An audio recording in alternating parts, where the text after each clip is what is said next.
우리가 잘 알고 있는 유명한 사람 가운데 알렉산더라고 있어요. 알렉산더는 젊은 나이에 세계를 제패한 왕이었는데 하루는 병사들이 있는 곳에 시차를 나갔다고 그래요. 근데 병사들이 있는 곳에 시차를 나갔는데 어디서 자꾸 알렉산더, 알렉산더 자기 이름을 부르더라는 거야. 그래서 어떤 녀석이 이 왕의 이름을 이렇게 마음대로 막 불러나. 그래서 돌아봤더니 그 쫄병 가운데에 이름이 알렉산더인 친구가 있었다고 그래요.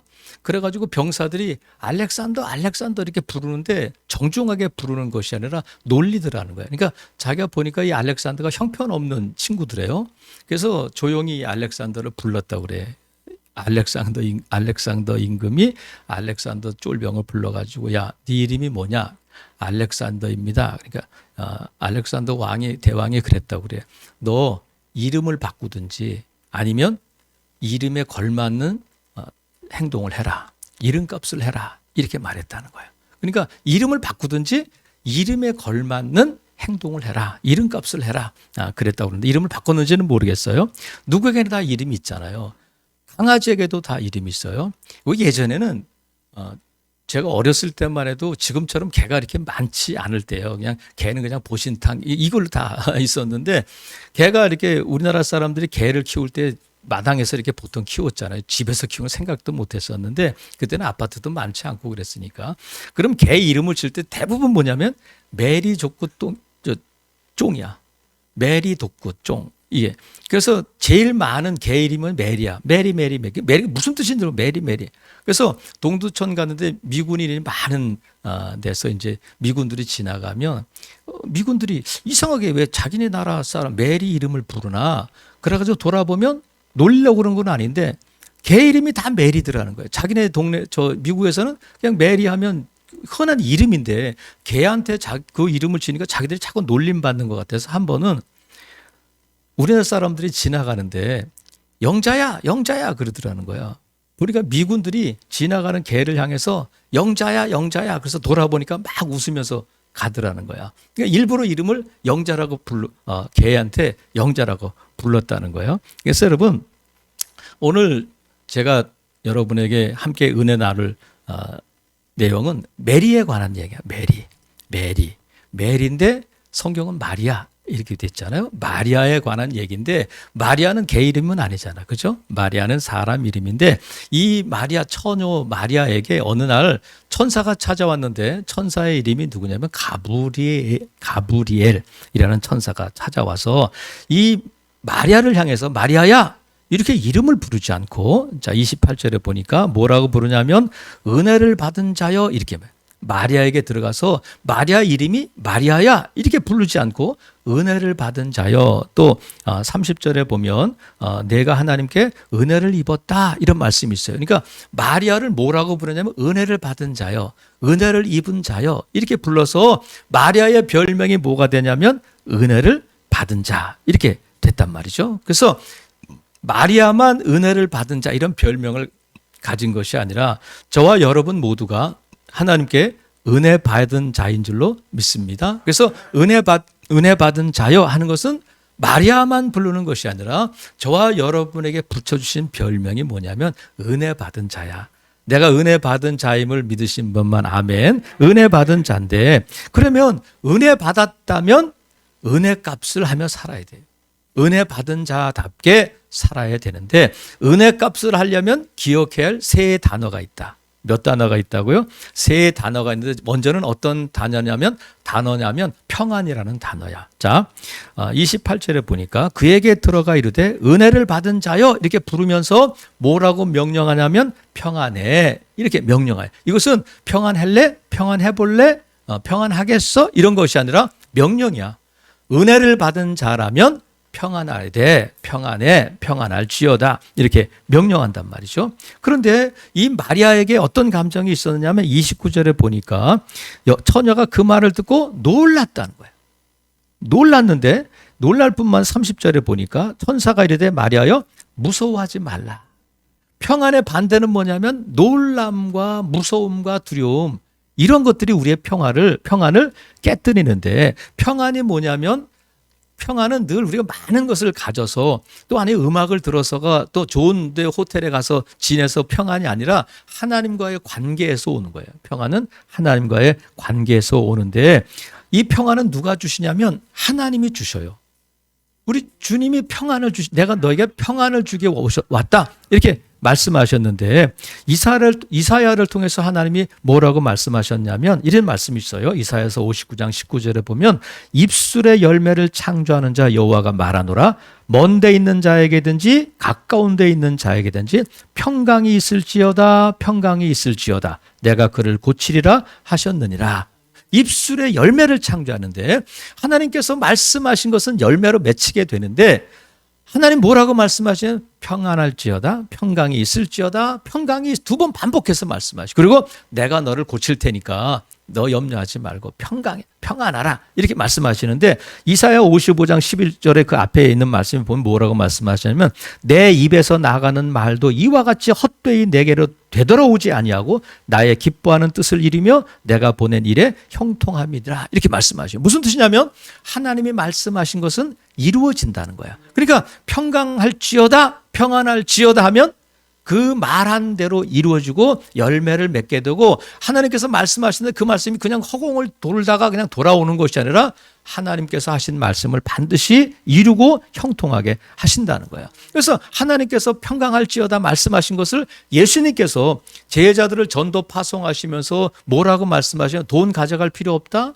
너희들 신발 뭐 많이 준비해 갈 필요 없다. 이것만 가져가면 돼 하면서 뭘 주셨느냐면 평안을 주셨는데 너희들은 어느 집에 가든지 이렇게 선포해라. 그것이 뭐냐면 이 집이 평안할지어다. 그러면 우리 주님이 그 집이 평안을 받을 합당하면 그 집에 평안이 임하고 합당하지 않으면 평안을 선포한 사람에게 평안이 간다는 거야. 그러니까 평안은 없어지는 것이 아니라 선포하면 반드시 평안은 누군가에게 간다. 이렇게 말씀하셨어요. 그래서 우리 예수님께서 이 땅에 오셔서 하나님과 저와 원수되었던 우리를 하나님과 화목한 자가 되게 하셔서 이 평안을 주셨는데 예수님께서 말씀하신 것처럼 우리가 평안을 선포할 때에 그 평안이 반드시 이루어진다는 것을 믿으시기를 바랍니다. 헛되이 돌아오지 않는다는 것. 그러니까 은혜 받은 자가 해야 할 일은 뭐냐면 자꾸 평안을 선포하고 평안을 빌어주고 평안을 또 외치는 거예요. 먼저는 여러분 자신에게 놀라고 두렵고 무섭고 떨고 있는 여러분 영혼을 향해서 평안할지어다. 우리 마음이 막 격동되고 우리의 마음이 막 요동치고 있을 때에 내 영혼아 어찌하여 낙심하느냐 평안할지어다. 평안할지어다 하면 그 말이 헛되게 돌아오지 않는다는 거야. 그래서 우리가 자꾸 여러분이 여러분 가정에 대해서도 자녀들에 대해서도 우리 자녀들은 왜 그럴까? 쟤는 왜 이렇게 분노가 많고 쟤는 왜 이렇게 자꾸 화를 내고 할까? 할 때마다 자꾸 선포하는 거예요. 우리 아이의 마음은 심령은 평안할지어다. 우리 가정은 평안할지어다. 이 집이 평안할지어다. 예수님께서 그렇게 하라고 하셨으니까 왜? 반드시 그 평안은 없어지지 않고 그 집에 가든지 평안을 빈 너에게 돌아갈 것이다. 그러면 여러분이 여러분 자신을 위해서 여러분 가정을 위해서 평안을 선포할 때 어디로 가겠어요? 그 집에 아니면 나한테 오는 거니까. 여러분 은혜 받은 자는 평안한 자야. 은혜 받았다면 평안해야 돼. 놀라지 말고 무서워하지 말고 평안해야 되는데 이 평안이라는 단어가 그냥 우리가 흔히 알고 있는 샬롬 이런 단어를 쓰지 않고 어떤 단어를 썼냐면 기쁨이라는 단어를 썼어요. 그래서 다른 성경 번역본은 이 말을 평안할지어다를 기뻐하라 이렇게 번역하고 있어요. 그러니까 평안할지어다 이 말씀은 기뻐하라 이 말씀과 같단 말이죠. 우리가 잘 알고 있는 항상 기뻐하라 할 때 그 기뻐하는 단어와 평안이라는 단어가 같아요. 그러니까 평안할지어다 항상 기뻐하라 이 말씀 뭐냐면 항상 평안하라는 거야. 항상 평안해야 된다. 흔들리지 말고. 그래서 항상 평안하라는 것은 뭐야? 항상 기뻐한다는 것은 늘 은혜 받은 자답게 살라는 거예요. 은혜 받은 자는 평안하니까 은혜 받은 자는 기쁨이 있으니까 은혜 받은 자라면 평안하라 기뻐하라 이 말씀이 지금 우리 마리아에게 하신 말씀이란 말이죠. 이 말씀이 저와 여러분에게 하시는 말씀인 줄로 믿습니다. 우리가 왜 평안하고 흔들지 말고 무섭고 두려워 떨지 말고 기뻐해야 되냐면 28절 보세요. 분명히 말해 천사 가브리엘을 통해서 그에게 들어가 이르되 은혜를 받은 자의 평안하라. 왜냐하면 주께서 너와 함께 하시도다. 하나님이 어떠한 경우에도 떠나지 않고 저와 여러분과 함께 하심을 믿으시기를 바랍니다. 내가 환경 때문에 막 어려워서 힘들어하고 두렵고 떨고 있을 때에 왜 그래? 내가 있잖아. 우리 주님이 그러신다는 거예요. 임마누엘 되신 하나님을 기억하시기를 바랍니다. 막 두렵고 떨림이 있을 때 이 평안을 여러분 유지할 수 있기를 바랍니다. 은혜 받은 자라면 평안해야 된다. 그리고 지금 이 가브리엘을 통해서 하나님이 뭐라고 말씀하시냐면 이 마리아가 받은 은혜의 구체적인 내용이 뭐냐면 네가 임신하게 되고 네가 아들을 낳을 것이다. 청천벽력 같은 게 마리아가 나는 남자를 몰라요. 남자하고 이렇게 뭐 관계를 가진 적이 없어요. 그랬더니 가브리엘이 뭐라고 말하면 성령이 하신다. 자, 35절에 보면 천사가 대답하여 이르되 성령이 내게 임하시고 지극히 높으신 이의 능력이 너를 덮을 것이다. 그래서 너는 남자와의 이런 결혼 생활을 통해서 아이를 낳는 것이 아니라 성령의 능력을 통해서 아들을 낳을 거야. 그래서 그렇기 때문에 그 아들은 너의 아들이 아니라 하나님의 아들이 될 거다. 하나님의 아들이야. 그러면서 엄청난 말씀을 하고 있단 말이죠. 그래서 이 이름까지 지어주고 32절에 보니까 그가 큰 자가 되고 지극히 높으신 이 아들이라 일컬어질 것이요 주 하나님께서 그 조상 다윗의 왕위를 그에게 주시리니 영원히 야곱의 집을 왕으로 다스릴 것이며 그 나라가 무궁하리라. 이 말씀을 마리아가 어떻게 이해할 수 있으며 상상이나 했겠어요. 지극히 높으신 이 아들이고 다윗의 왕위를 영원까지 이어갈 그런 왕을 누가 낳느냐면 마리아가 낳는다는 거야.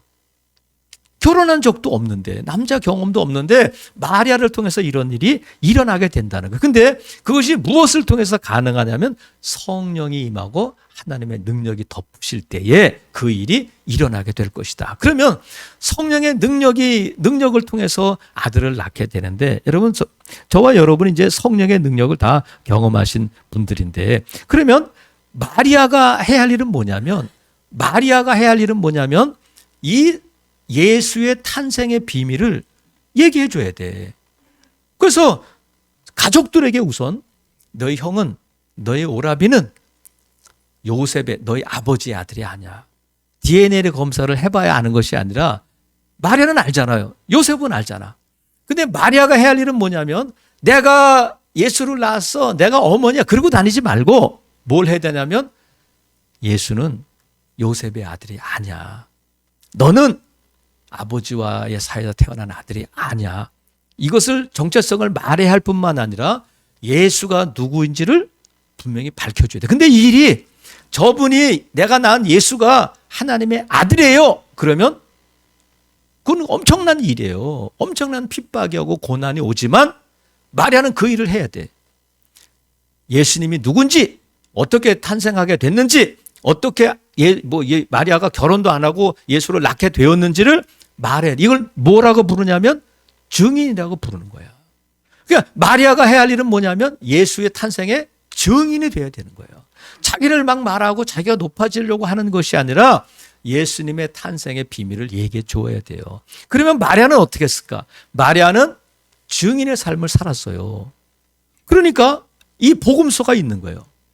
천사 가브리엘이 나타나서 마리아에게 한 얘기를 누가 들었겠어요?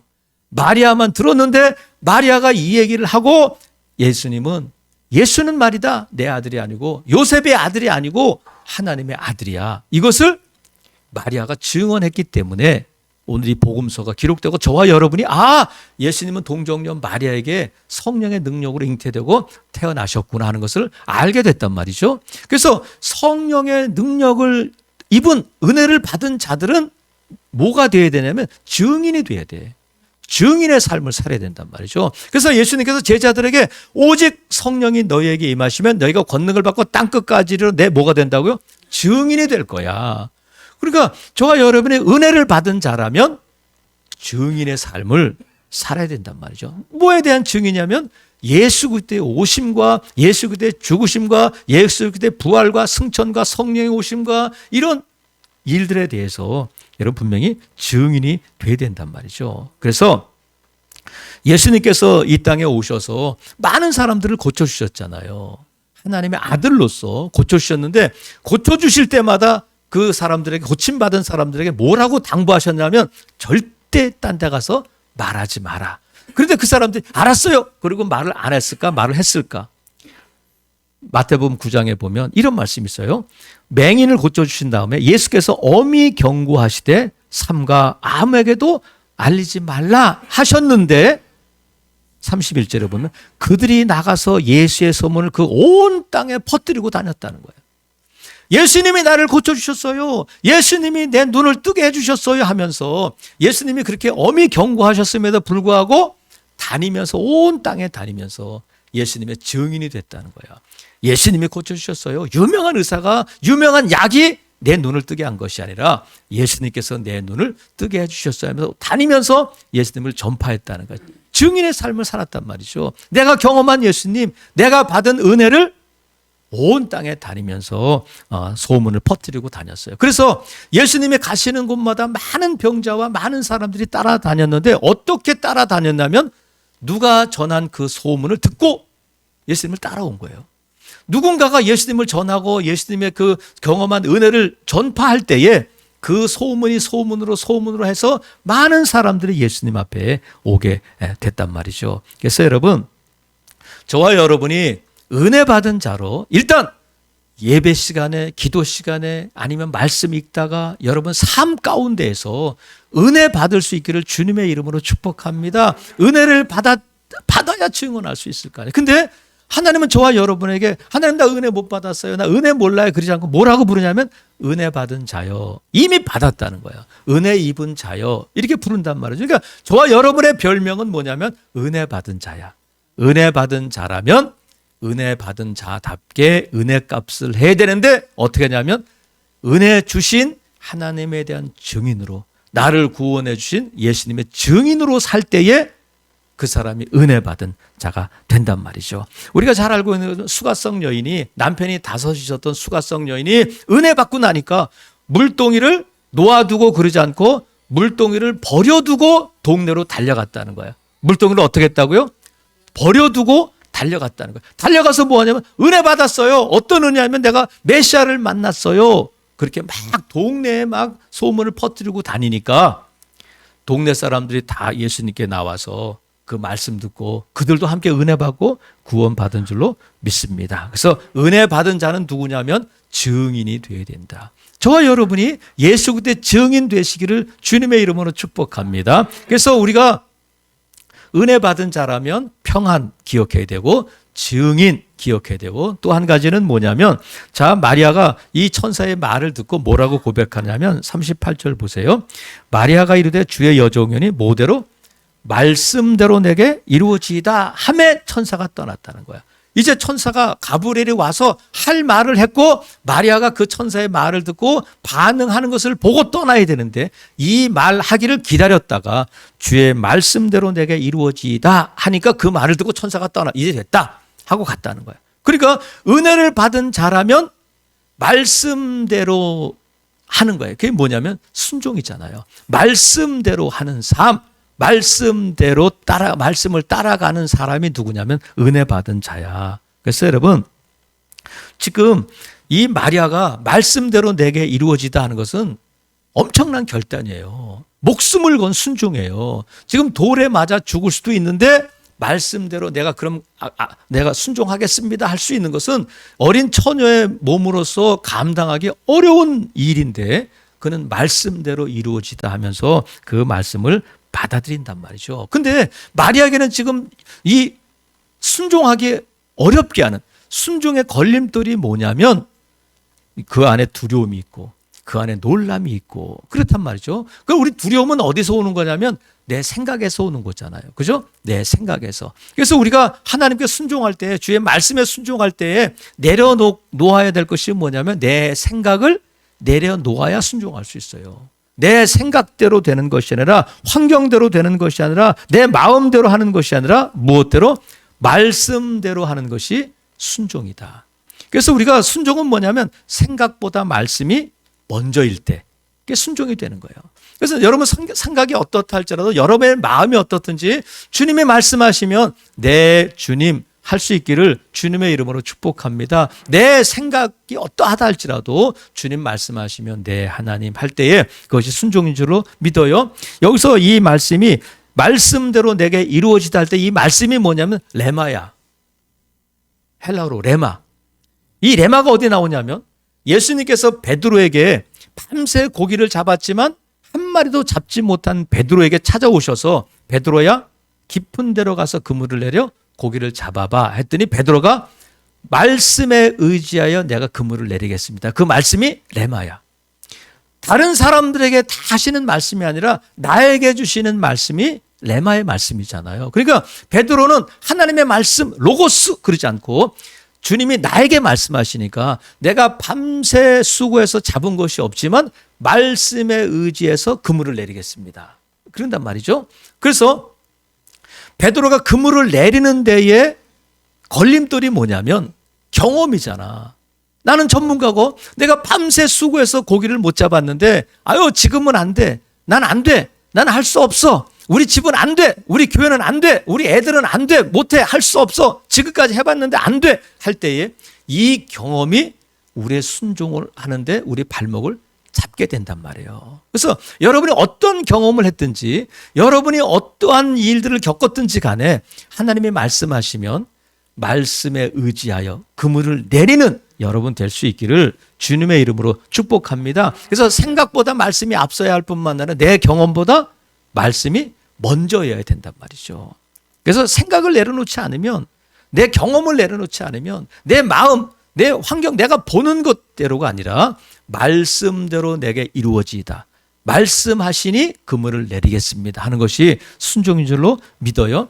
하나님께서 어느 날 아브라함에게 찾아오셔서 말씀하셨어요. 야, 내 본토 친척 아비 집을 떠나라. 근데 뭐 여비를 주신 것도 아니고 지도를 주신 것도 아니고 내비게이션을 주신 것도 아니고 가라는 거예요. 근데 아브라함이 어떻게 갔느냐면 여호와의 말씀을 따라갔다는 거예요. 말씀하시니까 여호와의 말씀을 따라갔더니 가나안 땅에 도착하게 되는 거예요. 어느 날 100세에 낳은 이삭을 바쳐라 하니까 아브라함이 그 말씀을 듣고는 그 말씀에 순종하기 위해서 새벽에 일찍 일어나서 자기 아내에게도 말하지 않고 이삭을 데리고 모리아에 있는 산으로 간단 말이죠.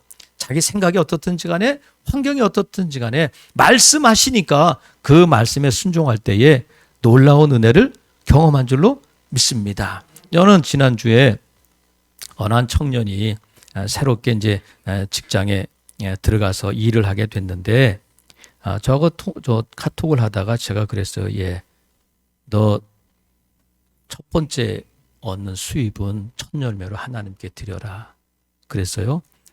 저는 가면 보통 그렇게 권면을 하는데 그 청년이 그러더라고요. 아, 고맙습니다. 목사님. 좋은 걸 가르쳐 주셨습니다. 그러면서 한 사람에 대한 수입이 아니라 하루의 수입을 다 하나님께 드리겠습니다. 첫 열매로 고객을 상대하는 일인데 첫 고객이 준 그 첫 열매를 드리는 것이 아니라 그날 하루의 수입을 하나님께 드리겠습니다. 그래서 잘 믿음으로 받아들여서 고맙구나 그랬는데 그것이 여러분 만약에 제가 그랬어요. 어느 사업하시는 분에게 가서 그 권면을 했었어요. 우리 교회 교인이 아닌데 집사님 이 오늘 첫 번째 근데 그게 좀 큰 거지 한번 그 공장이니까 오늘 첫 번째 오픈해가지고 첫 번째 들어오는 수입은 하나님께 드리세요. 다른 교회니까 다른 그 교회 드리면 되잖아.